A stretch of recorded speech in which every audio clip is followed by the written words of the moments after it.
Okay, we are back. We're talking about Comedy Bang Bang. Comedy Bing And Bong. Sing the song. Sing the song, Mike. Sing the song, Comedy Mike. Bang Bang Bang Bang Bang. There you go. That's it. That's Perfect. it. You nailed it. Nailed it. Nailed it. We're talking about Comedy Bang Bang that has actual ties to wrestling. Bill, you are taking us through. Go ahead. Yeah, so Comedy Bang Bang, as you guys know, was a TV show. It was on 5 seasons from 2012 to 2016. They did 110 episodes in that time frame. On IFC. Yep. I dropped off somewhere in there, like 2014 or 15, and it still went on a lot longer. Oh yeah, I Reggie watched. Watts got replaced by Kid Cudi. He got replaced by Weird Al. So Yes. I remember watching one with Kid Cudi when Reggie got replaced, Yes. but it wasn't the same. this was, of course, a spinoff of Comedy Bang Bang, the podcast, which has been going on since 2009. And just this past week, they did their 666th show. Which Comedy Bang Bang itself is a spinoff of Comedy Death Ray, which was the original It's just podcast. a rebrand, Yes. right? Yes, it was a rebrand. I guess a rebranding, yeah. Just a new name. Yep. So I picked 3 episodes with the Wrestling Connection. So we started season 3, episode 11. This is called, of course, Ellie Kemper wears a purple ruffled sleeveless top in lavender flats. Yes. Is every single episode just describing the first guest's clothes? Yep. Right? Pretty much, yeah. They don't have names.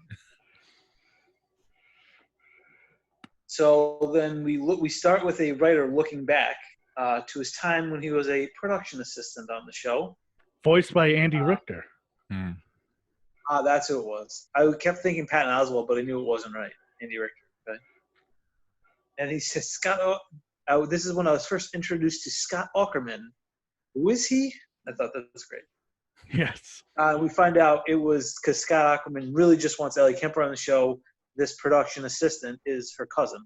So Scott's trying to leverage that to get himself onto the show, to get Ellie onto the show, which in this case works out. P.A. Eric? Is that his name? Yes. Character's name? Because he shows back up later. He's in a bunch of episodes. And I like how this was a takeoff on the latest version of The Great Gatsby. Baz Luhrmann. Is that what this was? Yes. Baz Luhrmann's The Great Gatsby. Mm-hmm. So then we get the opening credits, and we get Scott and Reggie welcoming in the viewer. Reggie says he's in a book club, and he's got to finish reading the book that night. So he's just going to read during the show. Please, Scott, leave him alone. Scott's like, that's not okay. But he continues to read anyways. I do not approve of that. Then before we can get started, we get a repairman shows up. He's a doorbell repairman. I never remember this dude's name. He's in Mr. Show a lot too, I think. Who was it? The doorbell repairman. I never know this guy, but he's always good. His name, he was in Mr. Show. His name is Jay something. Yeah, he also does great. the voice of Jimmy Pesto on Bob's Burgers. Okay. Yes, he's just been in everything. He's in like the Sarah Silverman show. Yeah, he's in everything. Stuff. He's hilarious every time, but I never always the best. Yes. In this case, he's there to repair a doorbell, and Scott says, well, actually, we heard the doorbell ring when you came in, so we know it's working just fine. And he says, like, yeah, that's the life of a doorbell repairman. If they need help, they don't hear me ring the doorbell. And if they hear me ring the doorbell, it's because it's already working. It's a sad life. Sad life of a doorbell repairman. Mm-hmm.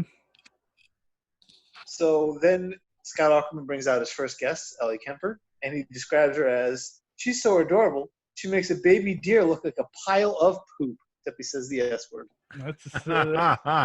That's essentially what she does. You know? Yeah. I love what they do with her on this, too. It's like make her insane, which she never is. She's always like the nice, sweet one in all the shows. Yes. Yeah. So they start, she wants to do a new movie, and Scott says, oh, well, I really like prison escape movies. Will you do that? She's like, I could. So they do a quick improv of this prison show where Scott Aukerman basically just kills her for trying to escape. Yeah. Yes, he shoots her. Meanwhile, we see Reggie reading his book, and he's licking his fingers, and it doesn't seem to be doing enough. And at one point, he straight up licks the book. It's gross to watch. Just licking the book. Do you have to return that to a library? That's what she says. That's gross. People won't want to read that. So Scott keeps talking about how sweet she is, and she flips a switch and starts smoking a cigarette and say, like, no, that's because I'm an actress. I play that character, but that's not really me. This is the real me, you asshole. She starts smoking. Yeah. And then Scott keeps creeping on her, talking about how wonderful she is. And she, meanwhile, is like ignoring him and just talking to Reggie Watts instead, which seems like how it probably would go in her life. Wow. And then she goes through a whole thing where he convinces her she needs to be sweet again. He's like, can you just go back to playing that character? Like, I can't deal with real you. And then I don't remember the exact setup to it, but she's cold, so she keeps putting on different like layers of clothes. Yes. Yeah. And he's saying like, think of warm things. He asked what her favorite line in a movie is. She said, right. She starts putting clothes on to set it up. And so she starts like freaking out. She can't get warm. He's like, think of something warm. He's like a fire. And she says like, I'm thinking of a cold fire. He's like, fires are warm. Fires are hot. They're not cold. And then, do you remember that line? No. Something. Yeah, it's from the Adam Sandler movie that everybody saw and nobody liked. Wedding Singer. It's from Wedding Singer. Oh, and it's I could have used that information yesterday or something like that. Yeah. And then he realizes it's the quote and everybody's happy. And then they go to a commercial. And I do like the fade in and fade outs where they have the fake conversations. Yes. And they're fighting because she's like, I'm thinking of a reverse fan to make herself warmer. He's like, you mean a heater? And she's like, no, a reverse fan. Then during the commercial break, we go back to the doorbell repairman, who is now a TV repairman. So he's like, if you need my help, call this number. If you can hear me and you can't see me, please call the number on the screen. Your picture's broken, and if you can see me but you can't hear me, he like says it aloud. And then he talks about how sad a life is for a TV repairman. Yeah, you probably watching this and your TV's fine. So you don't need me. Briefly, we get Scott talking to the TV repairman. We get Scott talking to the PA again, and he sets up his show that he runs, Retool the School, Makeover Academy, fall semester. Awesome joke. Awesome joke. So he goes into a school and basically fixes it up and says, look, you have a new band room. Look at all these new instruments. We even got indie band The National to come play for you. Yes. Yeah, no, they're going to be the music teachers. Right. And then he gives them a bill for $750,000 for all the things they've done. And the guy's like, the principal's like, I thought you were going to pay for it. And he's like, you brought the cameras. I thought that meant you were paying for everything. Scott's like, no, we paid for the cameras. You pay for everything else. And then they get into an argument about who's going to pay for this. And the principal's like, there's no way that I can pay this bill. So then Scott turns into the Pied Piper and pulls out a thing and leads the students away, where he locks them in a cage. And turns the kids into demons. Yes. I like how you also, the principal's like, wait, why is the National cost $300,000? And like, yeah, that's a cheap rate. Yeah, we're not Arcade Fire. Those pussies. Yeah, that was very They make fun of Arcade Fire. Very good. Oh my God. What a great joke. I had no idea where it was going. That's this show. It's like, I have no idea what this you never know where it's going. But then I just, funny. On a different podcast, I heard the actual story of the Pied Piper like within the last month. So this is funny to me. But it was like an old German legend where a dude during the Middle Ages, during the plague. There was a guy who showed up and said, like, I can get rid of your rats for you. And he did it by, like, playing a magical pipe and getting the rats to follow him out of town. And then he went back and said, like, all right, give me my money. And the town, for some reason, was like, no, we're good. So he did it to their children. And he led the children of this town away. Wow. Yep. That's very silly. Yeah, German fairy tales don't fuck around. Yeah. That's very silly. No, they do not. Wait, is Pied Piper a what are the brothers? Grimm brothers? No. Brothers Grimm. Brothers Grimm? It's not. I don't think so. It's like similar to them, but I don't think it's there. I think it's like its own thing from this one weird city in Germany. We go back to the regular show, and Scott's being weird with Ellie again and basically asks her to marry him. She does not seem interested. Wait, marry me? Is that what you just said? So finally, we get to the main guest. Yes. Former professional wrestler, Jessie, the mind, body, and soul Ventura. Yeah. So great. It's just James Adomian does such a good impression of him. He does so many. He does so many good impressions. Yeah. So Scott calls him a conspiracy theorist, which he does not like. And Scott's like, you have a show called Conspiracy Theory. He's like, it was pulled by the New World Order, which I think means Hall and Nash. I'm not sure. Yes. He's done that character before, and he talks about the New World Order, like, and stuff. He will talk about Hall and Nash. Does he really? Yeah. It's like the references that he drops of, like, because the impression is great, and it's like a lot of it has to do with him being a weirdo now. The new Jessie the Body, right? Where he's like off the grid and all that stuff. Yes. But every once in a while he'll drop like, me and Hacksaw, brother, or something like, wow. It's stuff where you're like, he clearly watched. Yes, he knows. WCW. Exactly. When he does his McMahons, it's when the two of them are. Oh my God. Yeah. The McMahon, when he drops McMahon in there for no reason, like he's like, listen up, McMahon. It's so silly. It's perfect.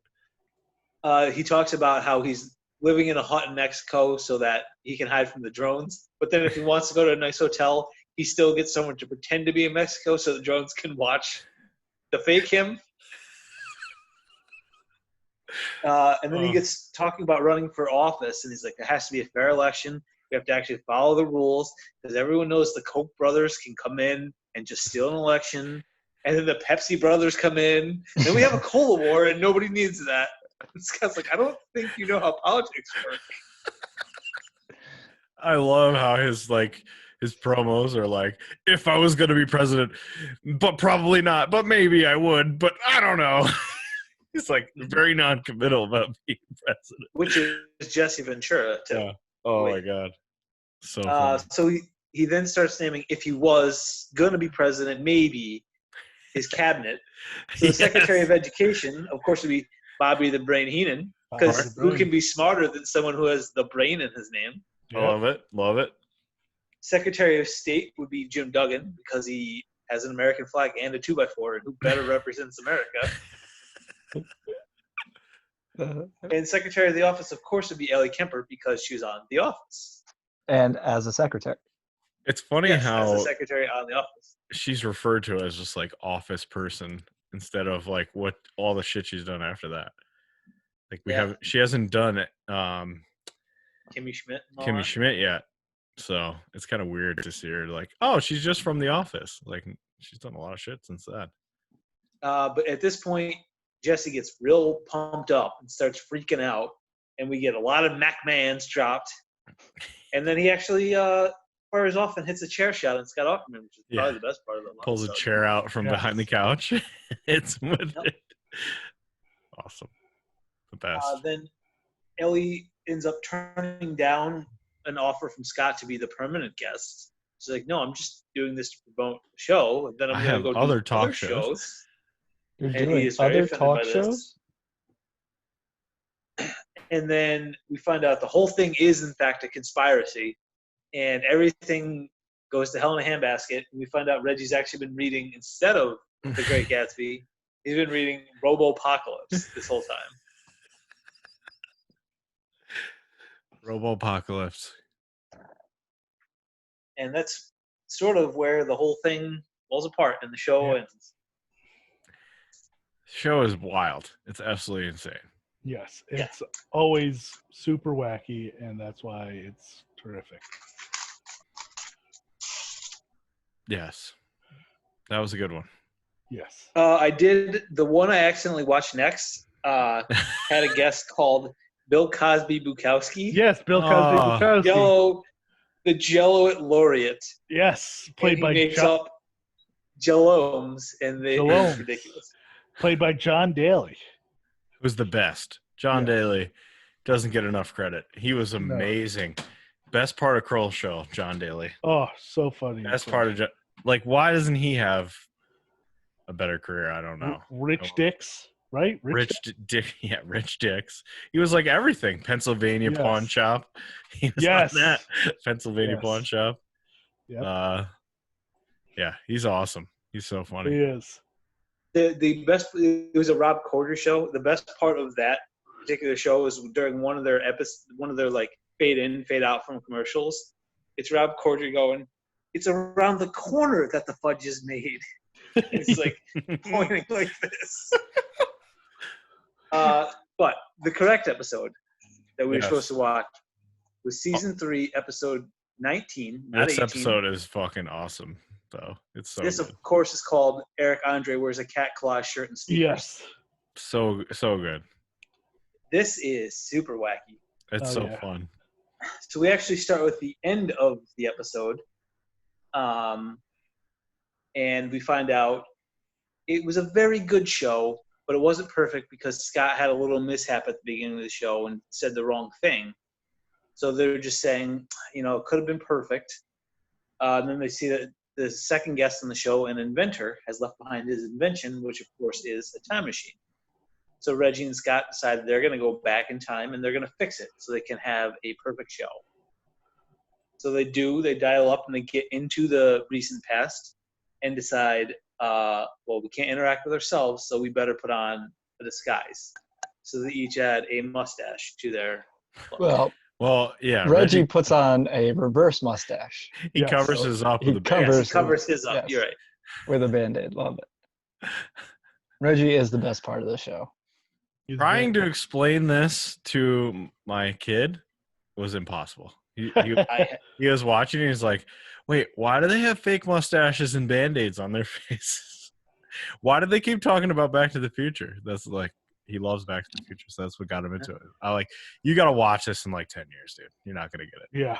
You're not going to get it right now. 10 years, you might still not get it. You probably still wouldn't get it, yeah. So in the recent past, the time before the present, Reggie, on that time, slips on a soda that was spilled by future Reggie because he had no shoes on, which was part of the original show. He was reminded to put shoes on by Scott's mishap. Because it didn't happen in this time period, he goes to get shoes, falls over, and gets hurt. Right, because Scott said, welcome to the shoe instead of welcome to the show.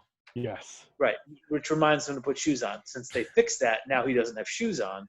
Slips and falls, so now we got to go back in time again and fix this. So they go back into time, and they add to their disguises. I think they put hats on at this point. Yes. So then we get into the episode a little bit, and Eric Andre is going to come out, and he slips on a banana peel that original Reggie has thrown behind him. He gets hurt, so now they must once again time travel. Reggie dies from slipping on a banana peel. Right? Yes, he does. He dies because No. Not from the slipping on the banana peel. That's later on. He does die. He dies at one point, right? From falling? Yeah, later when he starts. Oh, sorry. So then we go back into time. We keep adding layers onto the disguises, and we also get a little bit further into the show. And Eric Andre actually comes out now, and he's struggling to answer any of the questions because he has his own talk show, so he only knows how to ask them rather than answer questions. The Eric Andre show has some of the funniest shit. Dude, it's absolutely Some of the bonkers. fucking funniest shit in the world. It's so bonkers funny. What? Craft Punk. Yes, Craft Craft Punk. The desk boner. The desk. That is one of the funniest. And then it comes through the floor at the end, right? So funny. Hannibal Buress is his like sidekick. Yeah. Too. Great. So fun. Scott asks him about his own show and says, on your show, you destroy your own set every time. We don't really want you to destroy anything, but why don't you pretend to, and we'll just put it in post. We'll just add it to the show. So he gets up and pretends to light the couch on fire, and then he just throws fire all over it. You see like fire popping up. Burning everything. And it's just CGI on everything. And then they talk about going to the doctors. Yeah. Yeah.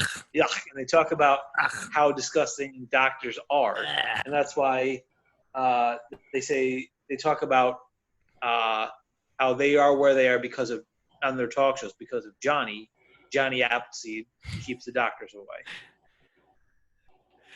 Instead of Johnny Carson. Yeah. So then they're saying like they're giving props to Johnny Appleseed and they're like, see you later in hell. We'll be there soon. Yeah. No more than like 5 years or so. Yeah, you're gonna die in 5 years. Oh, really?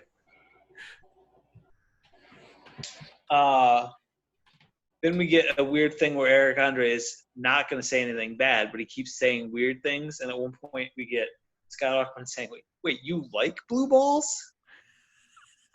But Eric will not swear, and then all of a sudden he just only swears, and he gets like a whole paragraph of dialogue. It's just this is all bleeps. Yeah. And then he also he now he seems like he's finished with the show, and he says like, you know what? I want my show pixelated for the rest of the show. I'm not going to sign a release. I'll sign a release up until now, but anything after this, I won't. So his face gets pixelated. Then they start modulating his voice because he doesn't want his voice from this point forward. And so everything's going great, though. They're very excited as they go to break, how perfect the show is going. We come back from break, and Eric says to him, "Your wife's been pregnant for 2 years?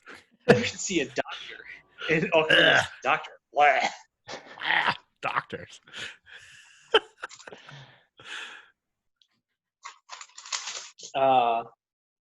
So they decided, you know what? This is going so well. Let's do double dialogue. We'll make this a perfect show. Let's bump the inventor. And so Scott just like calls out. He's like, "Hey, tell that inventor he's not coming on today." At this point, the original Scott and Reggie realize that they're going to leave because they see the inventor pack up his stuff and he takes the invention with him, and they realize we're going to disappear then if he doesn't leave behind his time machine for us to use.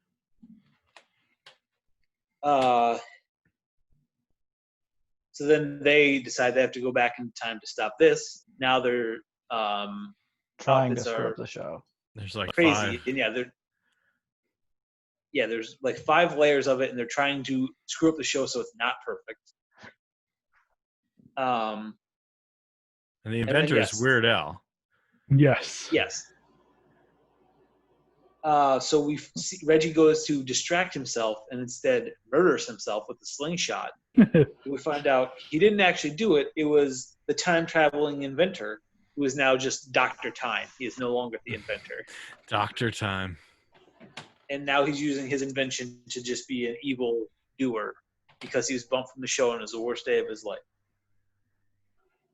So they decide to essentially have a time-traveling duel where they keep just jumping further back into time to try to get in one another's ways.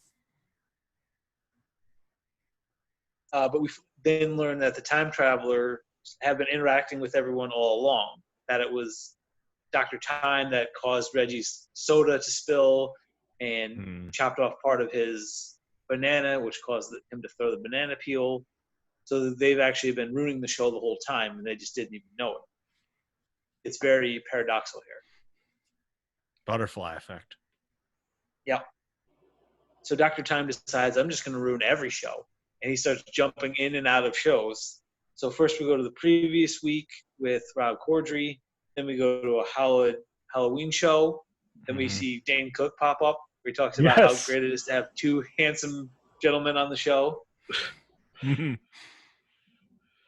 get Kevin Smith. And then someone else, and this is a character I didn't recognize, just shows up in the time tunnel and says hi to Scott. Oh, I forget. Is it Future Scott? No, that's Paul Rust, and I forget what character that was. Jack Blade. Jack Blade? Yeah, that's what it says on IMDb. Yeah, okay.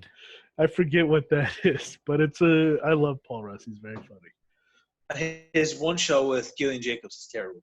No, it's Love. not. I only watched the first season. It was awful. I like Paul Rust's band. Oh, Don't stop if we'll die. Don't stop or we'll die. Such a good band. Good band. He plays drums in that band, I think. No, he plays lead guitar. He sings. Sings, yes. Yeah.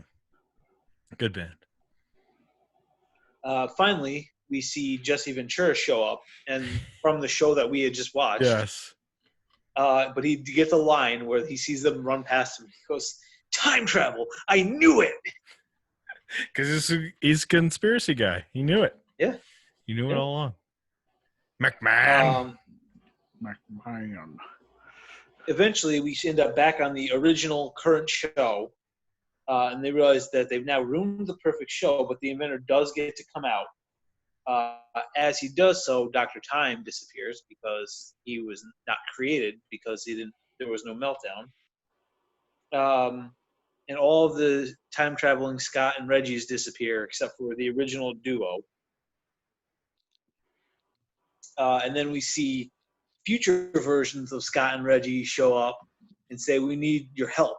You need to come with us." And they come back with us. And they say, "Come back where?"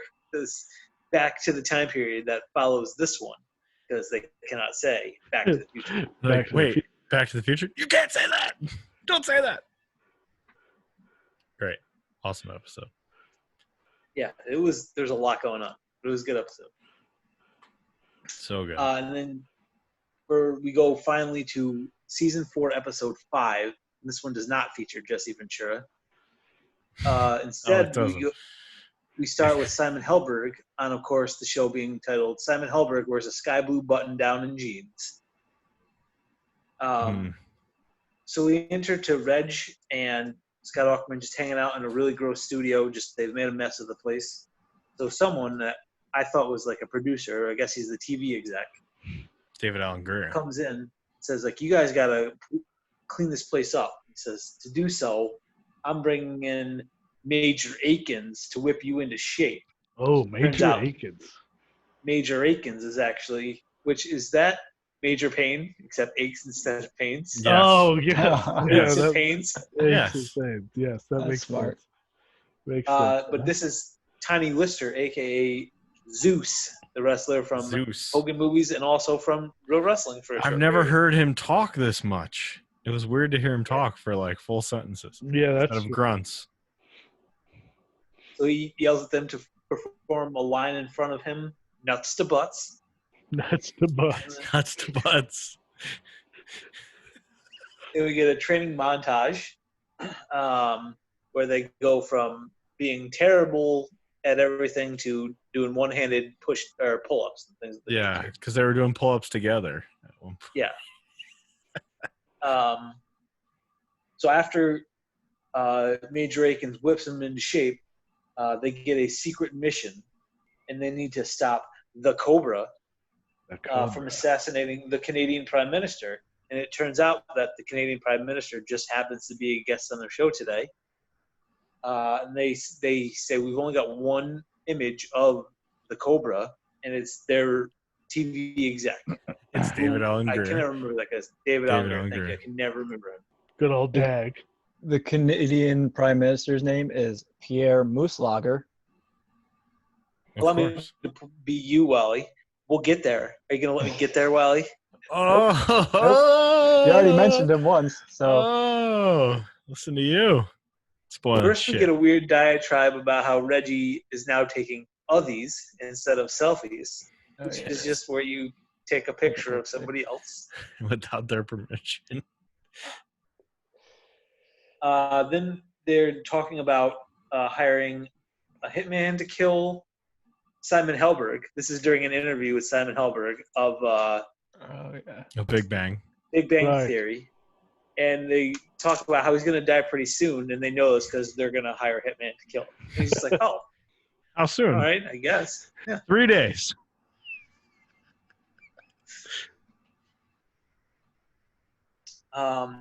What was the deal with the trash can? Simon thought it was his. He said, gift "Great, basket? yeah, Oh, yes, great yes, gift yes. basket you gave me with this old receipt." Oh, sorry. We turns out we have these real gift baskets, This empty which cup ends of, up cup of coffee. also having the trash that he described. Yes, but it's in a very nice basket now. We find out that Simon Helberg is actually a reincarnated John Lennon, who is or is not an android at one point. Right. Also a robot. So we go to a commercial break and we come back to a training outtake where they're just doing push-ups and they're going up and they're like, oh, this is so hard. And they're like, oh, actually, it's not so bad when you go back down. And then they go to push back up like, oh, this is why I hate it so much. And it's just the two of them doing push-ups and struggling with it. And they keep forgetting how bad they are as they go down in the push-ups. Simon, then we go back to the interview and Simon says like, oh, excuse me, can I just run to the bathroom quick? Okay, yeah, you got to go. And he says, no, I just want to install a hidden camera. Be right back. So this gives Scott a chance to kill David Alan Grier, but he doesn't. He's not able to get the shot off, so it doesn't work. And then we Pulls get like a sniper rifle out from behind the couch. Yep, he just has one, but he's unable to take the shot. From here, we go to another like spin-off side show, and it's a backstage documentary of Dirty Little Weasels as opposed to Dirty Little Liars, and it's Pretty a bunch of Little old Liars. Jewish writers writing like very specific Jewish Yeah. tropes into like a teen show, Old people jokes into a teen show.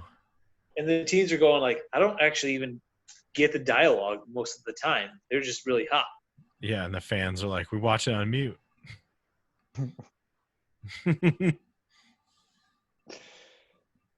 And we get author Shiloh Huffington. He comes out and he says, I'm the #1 fan of your show, of Comedy Bang Bang. Yeah, After Beaver. Is it Beaver from Breaking Bad? Yeah, this guy is funny as hell. He's in tons of stuff, but I forget his name. Yeah. a lot of stuff. He's hilarious. So we go around in circles about how much he loves the show. He loves everything about it. His girlfriend can't- loves it. Can't give any information as to why he loves it. And he even wrote a book about it. And we turn out that he actually has never seen the show. He just Who'd you his interview? girlfriend- Who'd you interview for the book? Well, my ex-girlfriend, her brother. Wait, so nobody actually from the show? No. So we then basically get to he loves his ex Candace, and he's gonna try to get her back. He might be deaf. Also, Candace might be deaf. Yeah. It's Are very you clear. deaf? You're No, reading of our course not. lips. No, of course not. Turn that way and answer my question. That's right. He was deaf. Oh, that was funny. So now it's time to get to our third guest, Canadian Prime Minister Pierre Mooslager Wally. Thanks for spoiling that. No problem.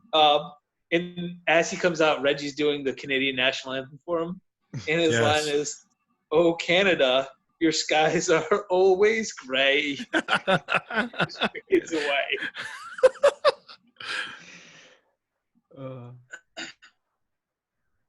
So this culminates, of course, he's here to unveil Canada's new national slogan. But before he gets a chance to, we're going to get the assassination attempt. But we find out that, in fact, this is not the case. This was just a test, which Scott passed because he was willing to do anything it took. To protect his guests Um, as a talk show host. And he says, like, what is that why you brought Major Akins here? And then another big plot twist, it turns out it was not Tiny Lister at all. Nope. It was simply a broomstick. You mean that broom over there?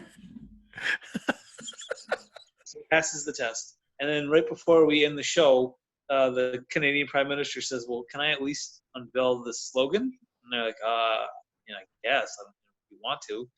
So the new Canadian national slogan is Canada. You can rearrange some of the vowels, and it still spells Canada.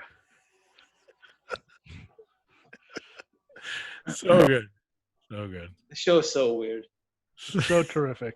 You've been talking to a mop, a broomstick. The weirder the better. What a weird show. Mm-hmm. Yep. Mm-hmm. Oh my gosh. So good. But I was looking at, I discovered it with Tiny Lister, and then I was like, oh, I wonder if Jesse Ventura shows up. And sure enough, he does. That is so James Adomian. So funny. So funny. So good. Unfortunately, this show is being pulled from Netflix on August 1st, so that's a yes, it is. It was pulled once before, though, and then they put it up the next day. So yeah, which was weird. Hopefully they put it back up. As recently as the show today, Scott Aukerman was saying, like, I don't know if it's coming back or not. They tell me literally nothing about it. So watch it now. Couple more days to watch. Yeah. Very good. Very funny show. So such good stuff. Yeah. Yeah, I watched every episode until Reggie left, and then I don't think I watched many after that. I remember one with Kid Cudi, but I don't remember any with Weird Al. Weird Al was the last season. He was the guy. He's on it a lot, too. Weird Al's in, like, every season. Weird Al's on it a lot. It's hilarious. One of my favorite shows and easily one of my favorite podcasts ever. Yeah, you're still watching it, right?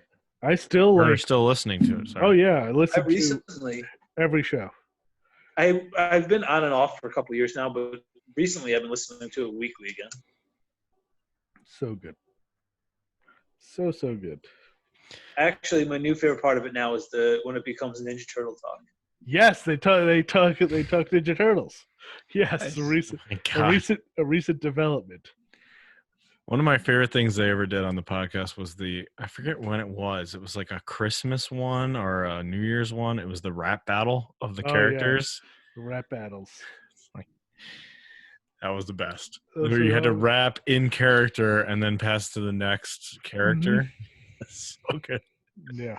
Paul F. Tompkins. There was one with Paul F. Tompkins where he was, I think he was the playwright there that's dead but not dead. No, he's not dead. Yeah, it was Andrew. It was Paul F. The Tompkins. ghost of Andrew Lloyd Webber. Freestyle rapping as the ghost of Andrew Lloyd Webber. It's like, my name is Andrew Lloyd Webber, and I'm here to say it. Oh my god, so good. Amy Poehler was on that one too. Yes, so funny.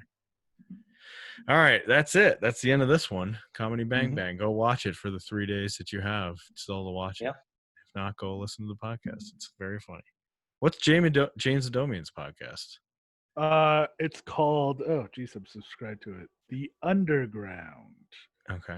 That also has a lot of Jesse the Body on it. Yep. He has like Jesse the Body. Oh, where'd it go? There it is. Oh no, not The Underground. The Underculture. Oh, okay. The Underculture. And yes. Go check that out too. All right. Jesse Ventura and Shaquille O'Neal played by Carl Tart. So yes, that's a very funny episode with Shaq and Jesse the Body Ventura. Oh my god! All right, go watch that stuff. Go listen to that stuff. We have who's next? Is it me? Yes, I think so. We will be watching a documentary. I don't know if it's any good, but it's on YouTube. It is a documentary about the great Sasuke. Oh, interesting. And from what I've seen, the clips, it's pretty out there about all of his weird things that he does. So. Oh yeah, Great Sasuke is crazy. Yep. Not like crazy, like no, but he's like super goofy, wacky, goofball. So like a goofball in Japanese with subtitles. Okay. It has subtitles. I can send you the link. It's an hour and 9 minutes. Anthony Fauci. Fauci. Yes. Fauci. Sorry. Yeah, Great Sasuke documentary. That's what we're watching. I don't know if it's any good. It's an hour and 9 minutes. It looks pretty wacky and goofy. He's done like karaoke or something, or I don't know what it all covers. I just saw one Yeah. clip of him walking through the streets talking about if he could be a politician, this is what he would do. And I'm like, okay, that's pretty weird. Great Sasuke as a politician. So that's it. Great Sasuke is coming up next. We'll talk about that next week. Thanks for joining us. Peace out. See ya.